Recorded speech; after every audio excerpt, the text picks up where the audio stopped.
All right, let's dive into something truly incredible today. Right. We all think we know the story of Osama bin Laden's death, right? The Navy SEALs, the raid in Pakistan, pretty straightforward. But what if I told you the real story, the one behind the headlines, is way more complex, packed with shocking allegations, desperate measures, near misses, things that could literally have changed history. So we're going to pull back the curtain using the sources you've provided, intel reports, commission findings, witness accounts, and uncover some, frankly, astonishing hidden facts. Yeah, it's fascinating, isn't it? How much crucial information was either kind of hidden in plain sight or maybe only surfaced years after the fact. Our mission today, it isn't just about retelling the story. It's about exploring that whole intricate web of secrecy and intelligence and connecting it all back to the bigger picture. Global operations, the geopolitical landscape, it's all tied together. Exactly. And when you start digging into these files, the first thing that just jumps out at you, the sheer audacity of it, is where he was hiding. So here's fact number one for you. Osama bin Laden lived for 9 years in Pakistan, moving between, at least 6 different places, and his final compound, get this, just half a mile from Pakistan's top military academy in Abbottabad, the PMA. Right? Half a mile. Think about that. It's like living next door to West Point. It immediately makes you ask questions. And that's the core of it, isn't it? That kind of proximity. It forces you to ask, how did the world's most wanted man pull that off? For so long, seemingly without anyone official knowing. The Abbottabad Commission, set up by Pakistan's own government, later pointed to, and this is their words, multiple failures of the Pakistani civil and military establishments. They even used the phrase gross incompetence. So it wasn't just luck. There were systemic issues. And the place itself, the compound, it was like a fortress built out of paranoia. The CIA files describe really unusual security for that area. We're talking high walls, barbed wire on top, double gates, opaque windows, and critically, no obvious internet or phone lines. Nothing. Plus, they burned all their trash instead of having it collected. Which is a huge red flag. Totally. That level of extreme caution, it basically screamed to intel agencies that someone incredibly important had to be inside. But here's something fascinating. The initial documents they pulled from the compound, surprisingly, contained nothing suggesting he was actively protected or supported by Pakistani officials. In fact, some writings showed criticism of the Pakistani military, and even plans for attacks against Pakistani targets. Wow, okay, so that really complicates the simple narrative, doesn't it? It does. It shows the complexity. And for years, the CIA was laser-focused on tracking down a key courier. They only knew him by a pseudonym, Acuna. It took years just to match that Cunha to a real name. It just highlights how painstaking, how incredibly difficult human intelligence work really is, the sheer persistence needed. Okay, so they're hunting the courier, trying to find the compound, and once they start piecing together his actual life inside those walls, some truly bizarre details emerge. Picture this. This is amazing. Sources say UBL owned and actually wore a cowboy hat when he walked around the compound. A cowboy hat? Yeah. Seriously? Why? To avoid being spotted from above by drones. It's just such a strange image, right? The world's most wanted terrorist in a cowboy hat, dodging drones. It sounds almost comical, but it really illustrates that relentless cat-and-mouse game. It shows how even super sophisticated surveillance can sometimes be tripped up by simple, almost low-tech human tricks. Makes you rethink the image, He's grappling with basic security worries just like anyone trying to hide, albeit on an extreme scale. And it gets even wilder. Yeah. Another incredible story involves UBL's third wife, Amal. She actually gave birth to 2 children in a local clinic while they were hiding out in Haripur. And her guards, along with the courier's wife, Bushra, they told the doctors Amal was deaf and dumb. Just to stop her from talking. Exactly, to prevent her from accidentally revealing anything, the lengths they went to for secrecy. It's just extraordinary. And that extreme secrecy almost wasn't enough. There was this hair-raising close call could have changed everything. Back in SWAT, maybe mid-2002, UBL was in a car, and they got stopped for speeding by a regular traffic cop. No way. What happened? His courier, Ibrahim, apparently just quickly settled the matter, paid a fine, smoothed it over, whatever, and they drove off. UBL just continued on his way. Wow, the sheer luck involved there. Think about how easily history could have just completely changed course if that cop had been more curious. astonishing. Absolutely. And you see this pattern, right? These meticulous security measures, like deciding to use public call offices, PCOs, you remember those? They'd go to faraway cities like Peshawar or Rawalpindi to make calls instead of using mobiles or landlines near the compound. Very careful. But ironically, it was tracking the numbers used at those PCOs by his couriers that eventually led the CIA right to him. So the very thing meant to protect him became the key to finding him. Exactly. A classic intelligence paradox. The most careful plans can have that one subtle weak point. And, another strange twist was the big earthquake in October 2005 near Abbottabad.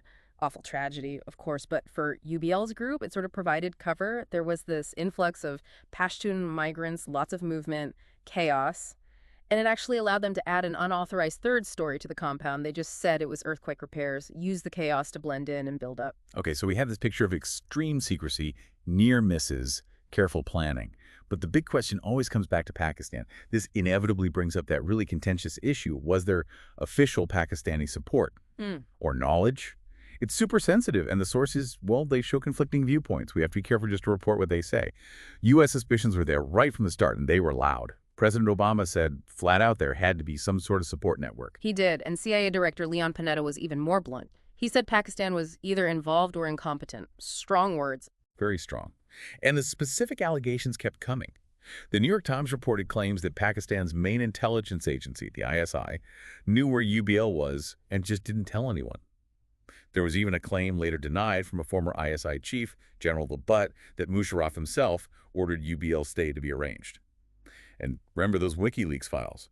They also suggested Pakistani security had tipped off U.S. forces before on other things. Right. The picture gets very murky with these claims. And then there's this really provocative theory from a Pakistani physicist, Professor Pervez Hoodboy.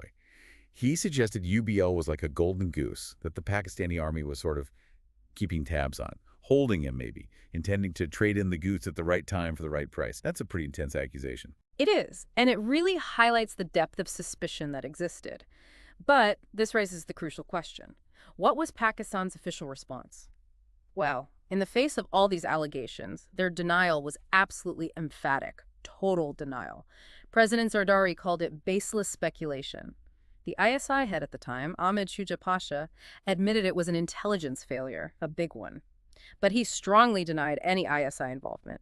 He asked rhetorically, if we had shielded Osama bin Laden, why would we have killed and arrested so many al-Qaeda leaders? It's a fair counterpoint. So, conflicting stories, deep mistrust. Deep mistrust.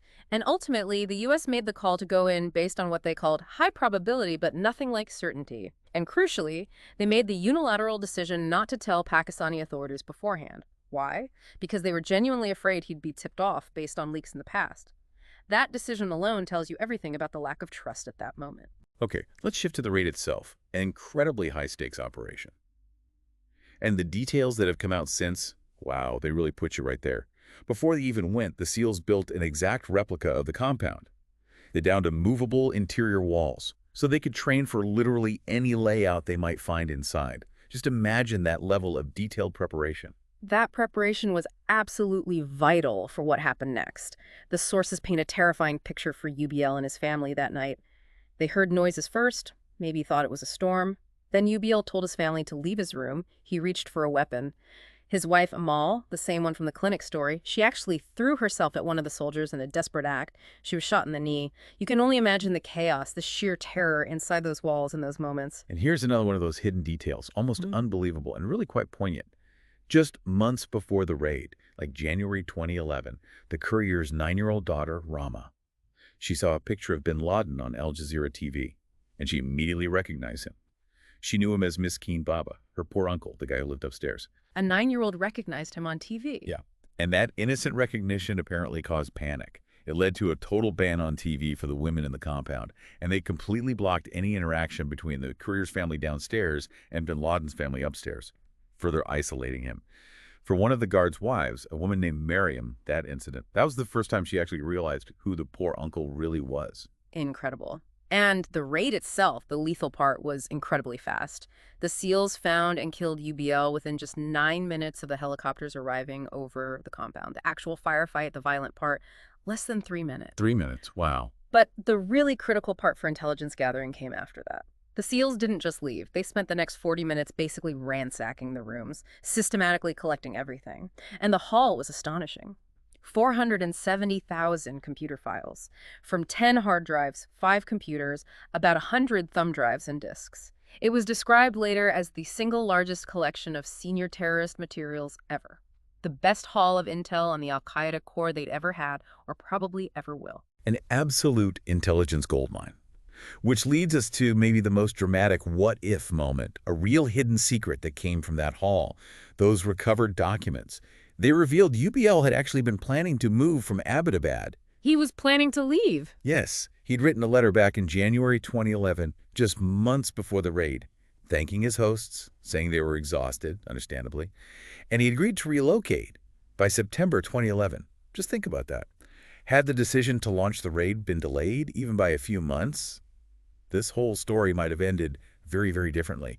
He could have vanished again. It really was a race against time then, even if they didn't fully know it. Exactly. A race against time. And you know that famous Situation Room photo, everyone leaning in, watching intently? It really captures that tension. You can see Vice President Biden fingering his rosary beads. President Obama himself called the wait excruciating. It just perfectly conveys the immense gravity of that moment for everyone involved in making the call and watching it unfold. So the raid happens. UBL is dead. The intel is recovered. But the fallout, especially Pakistan's reaction, it reveals more chaos. And some pretty damaging things came out later. Here's a stark picture of the Pakistani response on the night. The delays, the confusion were just astonishing. Apparently, the Pakistan Air Force radar was just on standard peacetime deployment. The controllers logged the U.S. helicopters, but just treated it as routine traffic. Routine traffic during an incursion. Seems so. And get this. The Chief of Army Staff, General Kayani, he only called the Air Chief Marshal 2 hours and 47 minutes after the helicopters first crossed into Pakistan. And his instruction then was, shoot down the intruding helicopters. 2 3/4 hours later. Yeah. And then it took another 43 minutes for them to actually scramble F-16s. Oh, by that point, of course. All the U.S. helicopters were long gone, back in Afghanistan. Completely gone. It's quite something. UBL's eldest wife, Korea, she reportedly said to a Pakistani official who showed up later, now you come when everything over. Sums it up, really. It really does. And maybe the most surprising detail of the internal confusion, the president of Pakistan, Asif Ali Zardari, he was apparently the last high-level official to find out. He got a phone call from General Kayani at 6:45 a.m., hours after the raid was finished. It just paints this picture of, well, deep internal disarray. But the ripples didn't stop with the military response, or lack thereof. One of the most controversial things that came out later involved the CIA's methods. Specifically, the revelation that the CIA used a fake hepatitis B vaccination campaign run by a local Pakistani doctor, Shakil Afridi. What was the goal? To try and secretly obtain DNA samples from people living inside the compound, maybe UBL's children, to confirm his presence. And that tactic, while maybe effective for intelligence in the short term, had absolutely devastating long-term consequences, truly incalculable harm. The Abbottabad Commission found that this CIA operation caused incalculable harm to the reputation of completely legitimate aid organizations like Save the Children. Why? Because it fueled paranoia and mistrust. It led directly to the Pakistani government suspending UN-backed polio vaccination campaigns in some areas. Militants started attacking health workers, accusing them of spying for the U.S. People trying to eradicate polio were killed because of this. That's horrific. The unintended consequences. They're profoundly damaging. And Dr. Afridi himself, the doctor who ran the fake campaign, he was arrested, jailed for treason by Pakistan, accused of helping the CIA. He later claimed he suffered crippling torture in prison. So the human cost, the damage to vital public health efforts. It's a really dark side to this story. So when you put all these pieces together, what does it all mean? This deep dive looking at all these sources, it really reveals a story far, far beyond the simple headlines we all remember. It's a tale of, yes, incredible intelligence work, daring military execution, but also deep suspicions, really complex political tightropes between nations, and these huge unintended consequences that are still causing ripples in the region today. Which really leaves us with a final important question to think about, doesn't it? When the hunt for one single high-value target involves such extreme measures, when it exposes such deep internal problems within a country and such massive distrust between allies, what's the true cost? The cost of all these secrets, these untold facts, not just for diplomacy, but for vital humanitarian work, for people on the ground in the long run. It's definitely a question worth mulling over long after the dust from Abbottabad has settled.